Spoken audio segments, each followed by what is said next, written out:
there's a lot of business owners out there, and we see a lot of them come through our doors where they're like, yeah, it looks like on the outside that I have a highly successful business, and I am actually living in poverty. Like I'm not paying myself, right?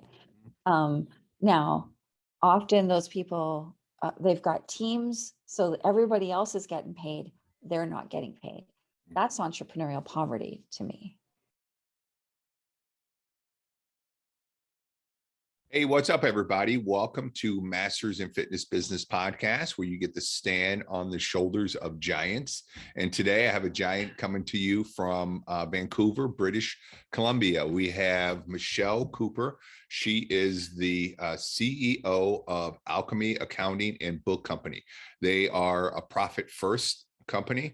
And if you're familiar with Profit First, then you will know. If not, then we will explain that to you in the course of the show. She is the high priestess of profit, a spiritual gangster. And she supports the growth of her clients' business with real strategic planning, which I like, and also addressing the mindset issues that arise with growth in order to bust through and rise up to levels that they never dreamed possible. The team at Alchemy Accounting and Bookkeeping support clients across North America, specializing in coaches and consultants. Michelle and her team have helped hundreds of business owners climb out of entrepreneurial poverty. And that's one of those elephants in the room that nobody ever admits they're in that category. Nobody ever checks that box, do they? Into the land of profit. So, Michelle, welcome to the show. Thank you so much. It's just so exciting to be here. I love talking about this stuff, and I love the industry that, like, the space that your audience is in. I think it's a really important space out there in the marketplace, and I want those people to make more money. Yeah, awesome. Good. That's good, because I want to make more money and I want to help people make more money too. But the only difference is I do not like accounting. I don't even like talking about accounting. And Right. that is probably the majority of your clients, correct? Yeah, the foundation of a business is numbers, right? Like we got to know the numbers, whether that's enrollment numbers or conversion numbers or profitability, right? Like it's one of the things that we have to know. And so the bread and butter of our business is bookkeeping and accounting services. And then what we found is that business owners needed to have not only accurate, detailed financial records so that they had the data, they needed to work through the decision-making process and the mindset challenges that came up in stepping into a even bigger expression of their business in the world or in the marketplace. And so we help business owners not only grow their business through advising, consulting, and coaching, but also even expand their capacity to see something bigger than what they thought was even possible.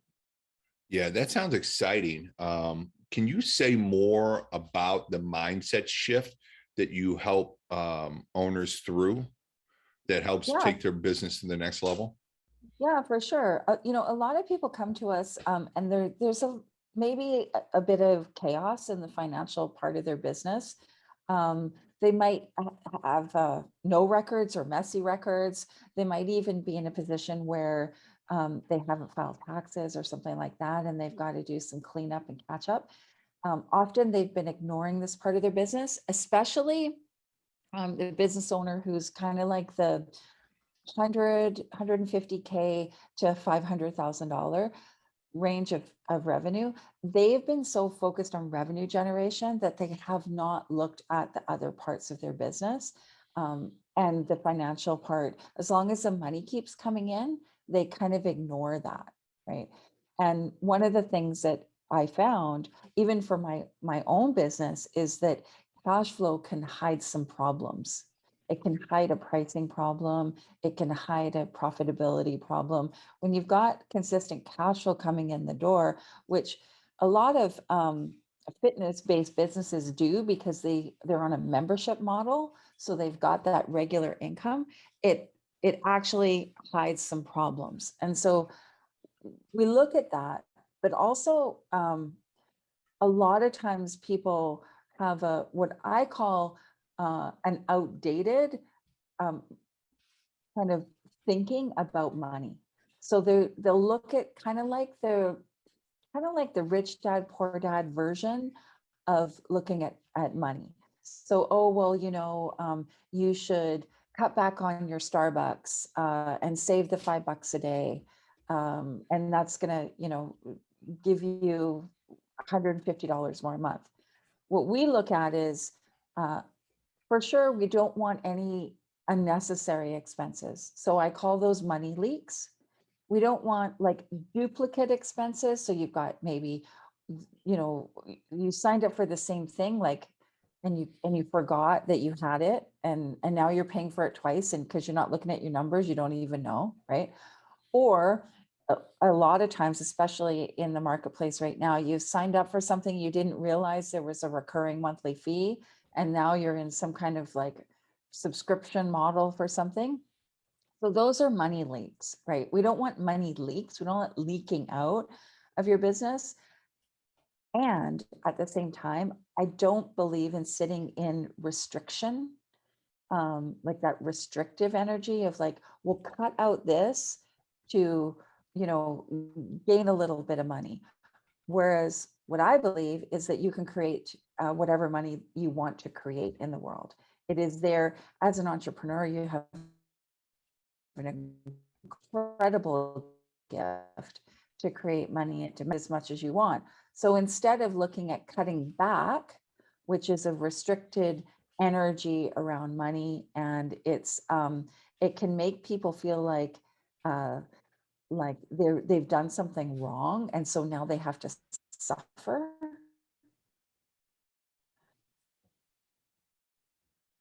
Let's look at how we can create more revenue in your business through adding something that you've already got, or packaging it up. What's the price point of your offer? How does that sit in the marketplace? That kind of thing. We can usually create some cash in that model rather than restricting. Oh, I definitely like that. I like more money versus less money. Right? I do like that. So there's a lot to unpack there. So when you talked about, and I find all of that to be true in my experience, both for myself and other people that I've talked to, other fit pros that I've talked to. So when you say cash flow can hide problems, what kind of problems can cash flow hide in a business? Yeah. So one of the things that when so clients come to us uh, from a place of like, I've got all this money coming in, like I see this revenue, I look at my sales and I see all this revenue, but there's never any money in my bank account. Why is that? I don't understand, right? So when we look at cash flow is not only like the actual expenses for things that are happening in your business. It's also stuff like taxes and debt, right? So when you're actually looking at money in and money out, there's a couple of things there. There's sales, and then there's actual cash in the bank. So do you have payments that are declining, or if that's not usually on a membership model, that you have to keep an eye on that, or for other business models you might have receivables. What's the terms for that money to come in, and is that appropriate, right? So it's looking at the difference between the sales and the actual cash in the bank. That can be significantly different. And if it is, there's a problem there to fix. And then it's looking at like where all of the cash that leaves the business. So when clients look at their profit and loss statement, that's looking at the total revenue and the total expenses. It doesn't account for tax installment payments. That's cash out of the business, right? It doesn't account for maybe debt payments. credit card, that kind of thing, if you're carrying debt, and that's cash out of the business as well. So when you've got lots of money coming in on a regular basis, and there's always enough to pay the bills, what you have to look at is, are you're paying the bills, and are you paying yourself? And are you meeting your, I don't know, your tax obligations? And are you paying your staff what you want to be paying them? We have a client right now, it's not in the fitness industry, but she said, like, yeah, everything's getting paid, but I want to pay my staff better, right? Like, these people are amazing and I want to compensate them better. How do I do that? And so when you've got this money coming in every month, it's like you're just kind of getting by, right? Like you're breaking even every month. It also doesn't account for profit.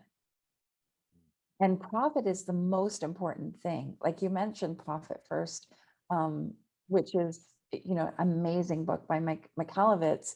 And it really is cash flow accounting. It's looking at money in, money out, and what's left over. And when we look at what's left over as the last thing, then it doesn't really matter that much. It's like, is there profit? Well, all the bills got paid. And you're in business to make money, right? Like you're not in business to break even or be in debt. I like that.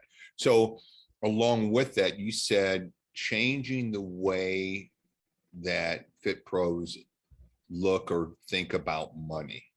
So can you unpack that a little bit? Say a little bit more about that? Yeah, there's a lot of things in that. Like it's a pretty big subject, right? Now it's not necessarily everybody, but across the board, when we look at the people that Alchemy supports are people who actually, they care about the impact they're making in the world, and they care about other people, right? Like they're not like the sweatshop shoemaker or whatever, right? And so with fitness professionals, often they have a mindset of like, I love what I do, and you know, can I get paid more? I don't know. I have to stay in the market range. It tends to be a high commoditized market that the fitness professional is in like the comparison energy, right? Rather than the value that they're bringing to someone's life. Like when you, for example, I recently went back to the gym. I broke my leg a little while ago, and it's taken me a long time to recover from that. But before that, I played a competitive sport and I had a personal trainer. Now, over the past 6 months, I've been messaging him saying, hey, I'd like to come back to you. I'd like to start working with you. And, he's been saying no because of COVID, no because of this, no because of that. I value him. And at this point, I'd probably pay whatever he asked. He was like, oh yeah, I can build you a program and you can go off and do it yourself. It's like $65. I'm like, oh my God, dude, like you're so undervaluing what you're providing, right? And that's a really common thing in the professional fitness space, because it's a commoditized market. You have things like Planet Fitness or whatever they are. It's like $1 or something to join, and sure, for that person who that is appealing to, if you're looking at positioning yourself in the area of the value that you're providing, then that's not your ideal client, right? So it's more about like owning that value, that like internally owning the value of the impact that you're creating in someone's life. And when you can do that and truly sit in that energy, then things start to change, right? Like you start to be more confident in your price point, right? Your price point can increase And what that does is that supports, like, even if we think about, well, if you increase your price point, what happens? Well, I don't know, maybe you have other people working for you. So now you're creating a job, or maybe you spend money in a different way. And so now you're having a different impact in the world. What I believe is that money equals impact. And so that's a really important piece, because what fitness professionals do in the world is very, very important. I think we saw that in COVID, where people couldn't go to the gym, they couldn't go to the yoga studio, they couldn't do these things, and mental health deteriorated. And people, we've got a couple of CrossFit gyms on the East Coast as clients, and one guy was like, my people, like they're still coming, like our doors are closed and they're still there, they're like, please let us in, like we need this. It's like, I don't even know what to do, I'm breaking the law at this point. Yeah. Right. And it's like, there's a value there, you got to own that value. It's more Mhm. than lifting weights or, all the things that you Mhm. guys do. So Yeah, I couldn't agree with you more. I think what Fit Pros provide now, especially post COVID, is more valuable than others. Because I think one thing COVID showed us a lot, right? But one thing it showed us is the value of your health, of being healthier, So I think Fit Pros lead that charge, right? Or should be leading that charge. And that's a very valuable service that they offer. So I couldn't agree with you more on that one. And then I am really excited to hear about this. You said instead of thinking of restriction and kind of sitting in that space or in that energy of, oh, I need to cut back, I need to cut here, I need to cut there, I need to spend less, I can't afford this service, all of those things. But creating money, and the money is there, as much money as we want, we just have to go get it. Man, tell me how to do that. well, it's understanding that money is limitless, right? Like, when we think about all of the money in the world that's out there, right? And all that is created, it truly is limitless. And it's up to us to create whatever wealth we are desiring to create, and how we do that. I remember hearing Richard Branson in an interview years ago talk about, like, you could take all my money away, I know how to create it now. Mm. And so it doesn't matter. Like, he was talking about having a high risk tolerance. And a lot of entrepreneurs have a high risk tolerance because they're entrepreneurs, right?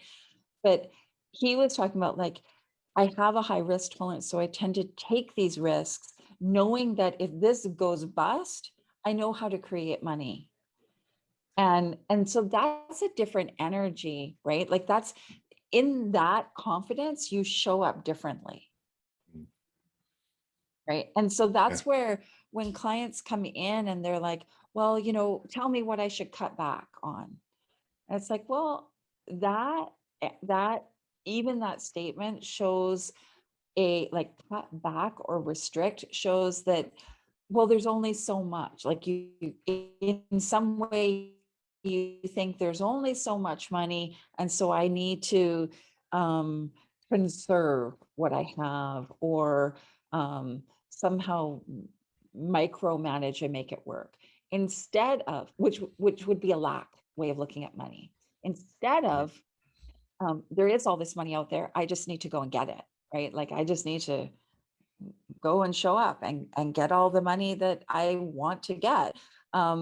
Now we've got to make sure there's a great offer, right? That is messaged properly, and that people have good, all the things that go into business, like sales skills and all of that Mhm. kind of stuff. But when you truly understand that you can create through your thinking whatever it is you desire, that's operating from a different platform or plane. And I learned that in sports. So I played on a highly competitive roller derby team. And that was where I learned about mindset. Was like I could do whatever I wanted to do. It was up to me to think it, to vision it. And I remember it was probably 15 or 20 years ago, I read the book Mind Gym, which is about high performance athletes. And I How do you realized spell that that? GYM? yeah, Okay. really, really good book for Okay. anybody, especially kids. I ended up coaching kids, and I would have them all read that book, because what I realized in reading that was that I would get on the track already thinking like, oh God, what's going to go wrong? Or, am I going to be able to do this? Or, oh my God, I'm not the fastest, because I'm like 6 foot tall. I'm a really broad, person, like size wise. Um, I wasn't the speedy Gonzalez, right? Roller derby is a full contact sport. I realized that I was really hard to get around because I was very strong, right? And but I wasn't my role wasn't the like fly around the track a gazillion miles an hour kind of thing, right? Uh, And so I was actually thinking wrong. And I realized that in the book. And so what the book was talking about was visualizing and owning your truth, and and um and reaffirming that this is there for you. If you want this, you can have it. And it tells a lot of stories of Olympic athletes and the things that they do. It also taught me, that your brain doesn't know the difference between actually doing something and imagining doing something. mhm, And so I realized the power of visioning work. mhm. And so when I broke my ankle and my leg pretty severely in 2015 in a tournament. And so I took all of that and I put all of that into my business. Hmm. And that's where I saw my business turn around, because before that, my business was good, right? Um, but I didn't see the growth that I saw after that. Mhm. So it was understanding the mindset piece. Yeah, I And got you. So what principles, or how did you transition that into your business? What are some of the things you did or mindset shifts you made in the business to make it more successful? well, what I realized is that the beliefs that we have are just decisions that our brain created, right? So we experienced something and our brain decided, well, that's just how it is, right? Mhm. So I realized that I had a story around money. So I come from a commercial fishing family, and I come from a family of hardworking men who sacrificed and suffered to provide for the family. And so that's what I carried around with me and experienced in my own life. So even though I wasn't out on a fishing boat, I still experienced making money as hard. And if it was easy, numbers came very easy to me. Even when it was easy, I made it hard by overworking. I made it hard by experiencing it as hard. So, in realizing that I was carrying this story about money along with me, and that my brain was making decisions, right? And that's all they were, right? I wasn't stuck to that. I could start to make different decisions. So I started to make decisions about, I so clearly remember when I was like the tournament I broke my leg and ankle in was a tournament that we had spent a year trying to get into, and we had collectively made a decision that we were going to be at that tournament. It was the highest level our team had ever played at. And so I was like, well, we got there and we never thought we could have got there, but we did, right? I was like, so what decisions could I make about my business, about money, about sex? success, not decisions to do, but decisions about. So I made some clear decisions that money was easy to make, money was infinite, that I could have whatever money I wanted to create. I also made a decision that my business was highly profitable. And so that, like, the trickle down effect of that is I started asking different questions in my business, right? Like, hang on, is this client profitable, or are they out of scope, or like just different things. Your brain is a goal achieving machine, right? Like it will find the answers to the questions you ask. And so by making these decisions, I was asking different questions. And that then turned into success that I didn't even, I think back at the very beginning, didn't even think was like within my realm. Like I never thought I would have been a $1 million business owner. Like I was like, what? That's for like those people over there. Like I can't do that. And by making different decisions about things, like even a decision about being a business owner or being a CEO, what does that mean? Right? Like how do I show up and be the leader of this company that does things differently?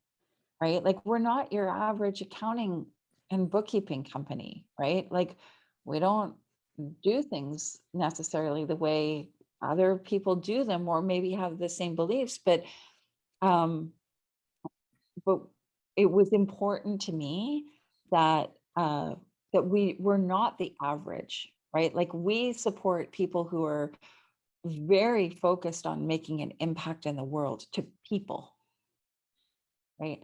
And so when I say like coaches, I see coaches as all sorts of different things, from fitness professionals to business coaches to life coaches, whatever they are, practitioners, it doesn't matter. And helping people make these different decisions is the foundation. I call it your relationship with money. Mm. Like Yeah. if you can start to look at your relationship with money and your relationship with success, you'll see that you might have some limiting beliefs there. And then you Yeah. can make better decisions or new decisions. Yeah. I like that quite a bit.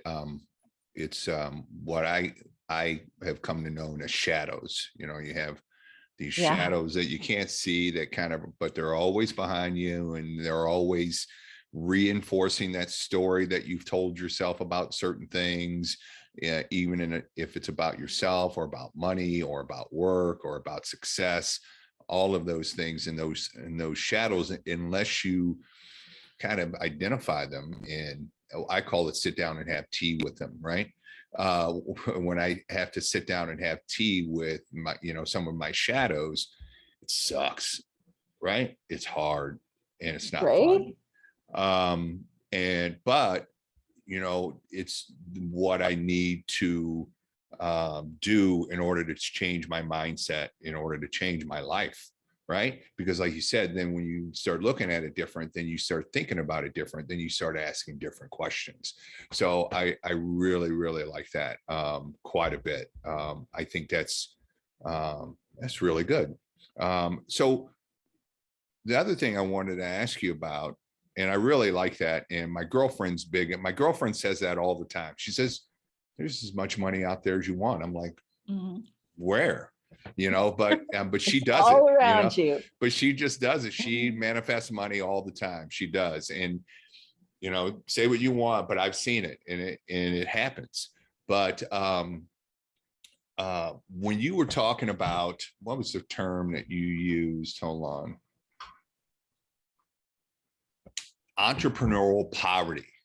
Can you say Yeah. more about that? Yeah. Ugh, it's that's a shadow that nobody Mhm. wants to talk about. For Right. sure. Right. Mm-hmm. So what I found, like going out into the marketplace or whatever, and looking at um, business growth opportunities that are out there, right? Um, everything is so many $1 million launch. Um, all of these like very focused on revenue generation, which is important, right? We don't have revenue, we don't have a business. Um, and so many people are so focused on that revenue generation, and they're spending a lot of money to educate themselves on the revenue generation aspect or business growth aspect, that they're spending more than they have. And they, if they're not looking at it, they don't want to look at it, they feel ashamed and embarrassed about it. So there's a lot of business owners out there, and we see a lot of them come through our doors where they're like, yeah, it looks like on the outside that I have a highly successful business, and I am actually living in poverty. Like I'm not paying myself, right? Um, Now, often those people, they've got teams, so that everybody else is getting paid. They're not getting paid. That's entrepreneurial poverty to me, Okay. right?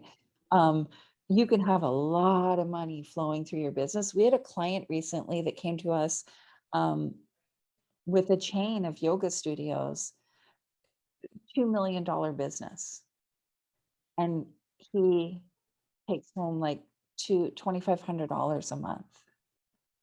And I'm like, what's going on? He's like, there's nothing left for me. Like, what am I supposed to do? Right. And he's got a family. And on the outside, it looks like everything's super successful. Right. But on the inside, he's living in poverty, or behind the scenes, he's living in poverty.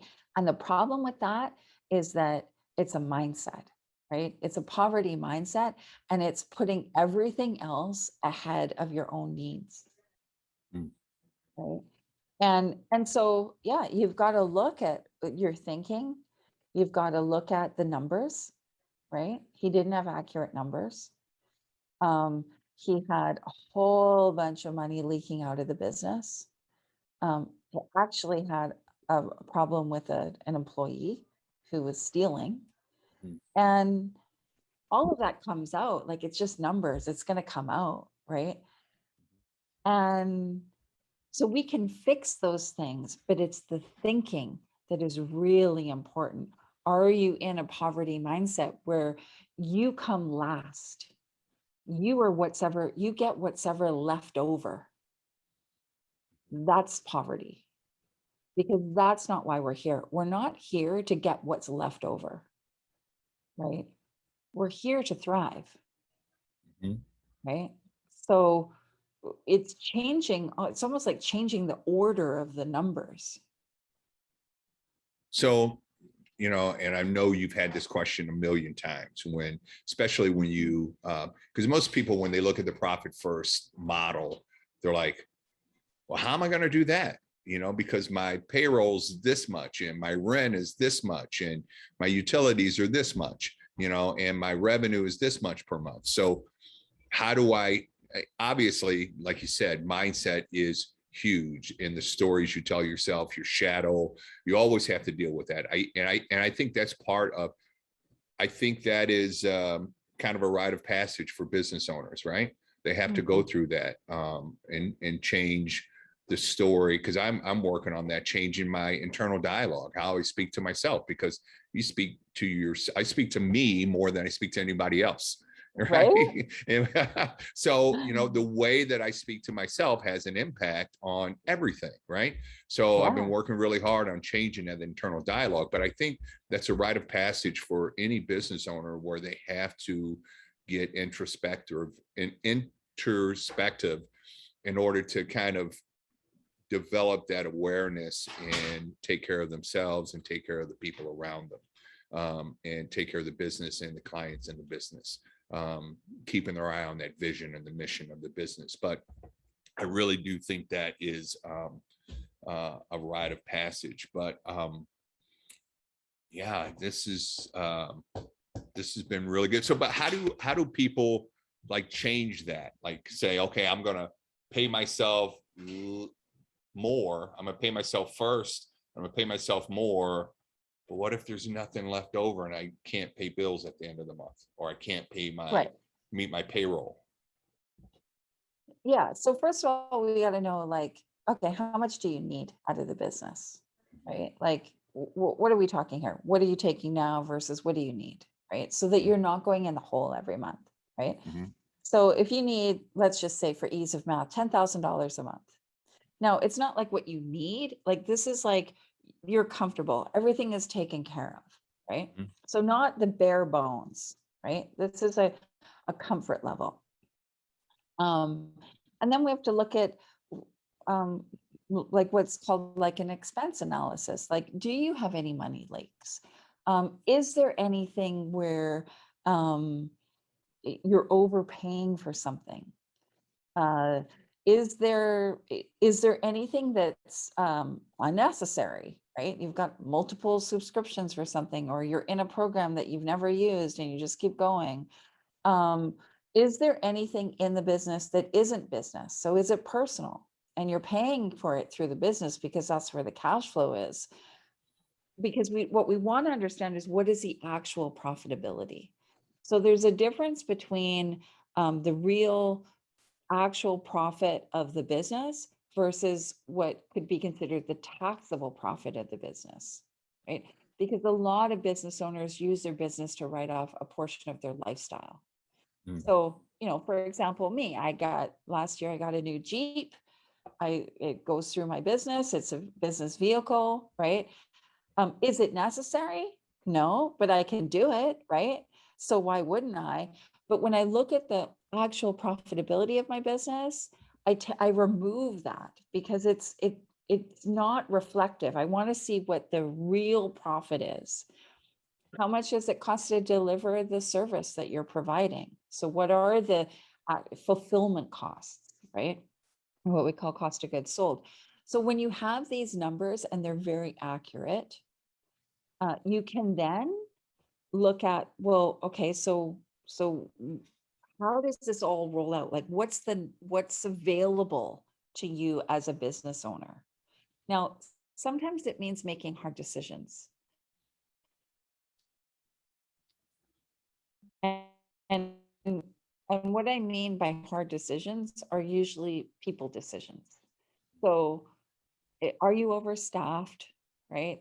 Or, is somebody padding their timesheet, or, we kind of have to look at that kind of stuff. Um, is there someone that's working for you that you feel an obligation because they've been with you for a long time, but they're not, you know, they're kind of punching in and punching out. Mhm. So looking at that, right?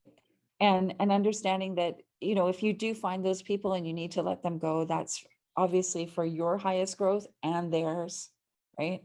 You're Mhm. allowing them to go on and do something else. And then we usually start with like Mike suggests in the book, can we move at least 1% out into a profit account? And usually 1% is not significant enough to create any kind of crunch in the cash flow.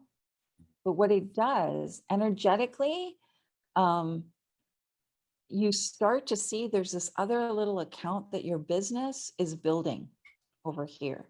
Now, that could be your account. It could be like for you as the owner, it could be for some kind of capital investment. Um, a few years ago, we had a client, actually, there's a um, video that he did on our website on YouTube. Um, he had an IT company and he was losing money, like $20,000 a month he was losing. And when we were in the same BNI chapter together, and we had lunch one day and he sat across from me and he said, either you take this over and you fix it, or I'm just going to declare bankruptcy. It's too much stress, right? And Mhm. so we did, we stepped in, we reorganized, we got clear on the numbers, we reorganized a bunch of stuff, and we started with that 1%, moving that 1% over. Very quickly, we could, because we optimized the team, And he went back to some big contracts that he had with suppliers to renegotiate fees and stuff like that. We were able to increase that.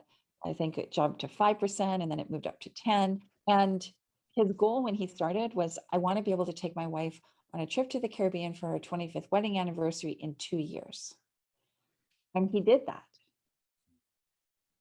And it all starts with that 1%. And it starts with shifting your thinking that, that this is even possible, right? It's that poverty mindset again, right? Having accurate, detailed financial records, really looking at the numbers, being supported in understanding them. There may be some decisions that feel hard that need to be made, but it's all, like Marie Forleo says, it's all figure outable kind of thing. Like you can do this. We had a client recently who got out of like a $300,000 debt in 1 year just by doing this. Hmm. So it's possible. And I would say the biggest component is the thinking, how they're thinking about it. Do they even think this is possible? And then having the accurate financial records to really understand what's going on in the business. And from there, you can divvy up the cash flow. That's not the hard part. Okay. Well, Michelle, this has been really good. I don't know about Awesome. the listeners. I know I've gotten a lot from this, and I think the listeners Great. will as well. And I would love their right to reserve to have you back on. Reserve the right to have you Of back on, course. because I feel like we just scratched the surface, especially when we talk about just the mindset around money and that poverty mindset or the entrepreneurial poverty. I think that is one of those, it's an elephant in the room. It's like, it's a conversation that hasn't been had and needs to be had with business owners for sure. Absolutely. Yeah. Yeah, So I always, absolutely. yeah, and so maybe we can do a whole nother podcast on just that. But I always end with 3 questions, and it's one of my favorite parts of the show because we get to peek behind the curtain. That is Michelle Cooper, and it sounds like you have some interesting stories with the roller derby and all, in the injury I'm dealing with. I just found out yesterday I have a torn tricep tendon, and I'm gonna have to go in for surgery and have some months of Oh rehab. So I'm pretty no. bummed about that. But it just comes with the territory, right? It gives me an opportunity to work on some other things. But my first question is, Yeah. what has been your most successful failure? And by that, I mean, at the time, it seemed like a devastating loss that you weren't going to be able to recover from, but you were able to take life lessons from that propelled you to greater success down the road. Absolutely breaking my leg and ankle. Okay. Absolutely. It was devastating to me. Roller derby and sports were my life, and team sports, and being taken out of that caused me to question my whole identity. Mm. And I had a choice to make, whether to sit in the kind of I'm a victim and I was 4 months non-weight bearing on my leg. I had to learn how to walk because I had nerve damage, so my foot wouldn't lift up. And Oh, yeah, the drop it foot. was Yeah. it was a long road of Mm. recovery. Like, that happened in 2015. I'm only back in the gym like now. It's 2021, right? Mm. But it showed me that I'm made of more possibilities and capabilities than I could ever even imagine. Okay. And how did that turn into success later on down the road? Yeah, well, like I said, all of that mindset training that I did in sports, Uh-huh. I just naturally, it turned into my business. And I started to see like, well, if I made these decisions here and I saw this success here, then I could do that over here in my business. Mm. And then I expanded on that because, 4 months non-weight bearing, you got a lot to do, like nothing to do, but a lot of time to do Uh-huh. nothing, right? Hmm. So I started reading and watching videos and pointed me into the direction that I work in now. So I feel so grateful. Okay. I like that answer. And then my next question is, your time in working with the fitness industry, what has been the biggest surprise that you did not see coming? And COVID is exempt because no one saw this coming. Um, gosh, uh, well, I guess, the whole kind of like intensity of the CrossFit movement, I think it was really interesting to me. Like playing roller derby, people are always like, wow, that's a crazy thing. Like it's a full contact sport on wheels, right? Like it's very aggressive, um, or can be. And and so I always found people's reaction was like, oh my God, like you're some kind of like freak person that this is what you do for fun, right? Uh-huh. And and so then seeing the evolution, a lot of girls in roller derby started doing CrossFit. It's similar energy, right? Of this like Hmm. go really hard. And I guess I it's incredible to see um like the effects and the like widespread acceptance. It also has a similar kind of like almost like identity or culture, like I don't do CrossFit, but I can see that like when people do CrossFit, it's like it just becomes part of their life, like their Hmm. identity, right? Like jujitsu. And Yeah. totally, yeah. Hmm. It's like who they are, right? Which Hmm. is, so I think it's awesome. Yeah. Not for me. I can't do all Hmm. that stuff. Maybe one day, but Yeah. Yeah. Well, you're capable of doing a lot more than you realize. Let me be the totally. first to tell you that, Michelle. All Totally, right. totally. And then my last question is, where do you go for personal and professional development? Oh my goodness. Um, well, I recently joined the Arate Syndicate, which is run by Ed Milet and Andy Frisella. I don't know if you've ever heard of I know them. Andy Frisella. Yeah. St. Louis Yeah, guy. Yeah. Hmm. yeah, I love him. He Hmm. is awesome. Yeah. Like He's the S2 guy. Yeah. yeah, he's really great. I did 75 hard once. Well, I did it during COVID, Hmm.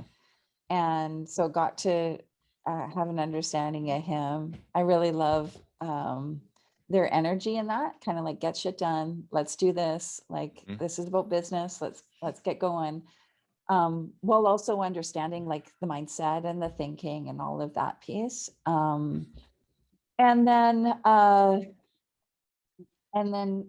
another thing I'm involved in doing is Bo Ethan, who is a speaker trainer. So helping me get better on my speaking and learning how to deliver a really powerful signature talk or um, like speak from stage more powerfully, understanding the power of your voice. So that's where I'm going for personal Okay. and business development. Yeah. And what was that name again? I missed it. Bo Eason. Bo Eason. Okay. Okay. All right. And So then Bo, B-O, and then uh-huh. Eason, E-A-S-O-N. EA. Okay. EI. Okay. And then where can people go to contact you, sign up, get help from you, learn more, all that good stuff? Totally. Well, we've got a quiz to help people understand where they're at, like it's Mhm. an assessment, where they're at, what kind of support would be good for them, whether or not that's with alchemy or not, doesn't matter. Um, And so that's at alchemyaccounting.ca/fitness. And they can go there, run through a few of those questions, and it will send them this very detailed report that will basically point them in their next direction. If understanding your financials or getting a handle on this part of your business is important to you right now. I think it's important to everybody, but Mhm. that's a really good tool for you to understand the best next steps. And of course, I'm on Facebook and Instagram, Michelle B. Cooper, and Alchemy. They can find me there too. Okay, awesome. And all those links will be in the show notes. Go to trainerjim.net, click on this episode of the podcast, and all the information to contact Michelle will be right there. So, Michelle, this has been great. I really enjoyed. Thank you for taking the time to share with the Thank listeners. you. Thank Yeah, you so much for having me. It's been awesome. yeah, it has been. And like I said, I'd love to have you back on. Yeah, let's talk about entrepreneurial poverty. Absolutely. All right, Awesome. Michelle. All right. Well, have a good rest of your day. All right. Bye. All right. I'll talk to you soon. Okay, bye. Okay.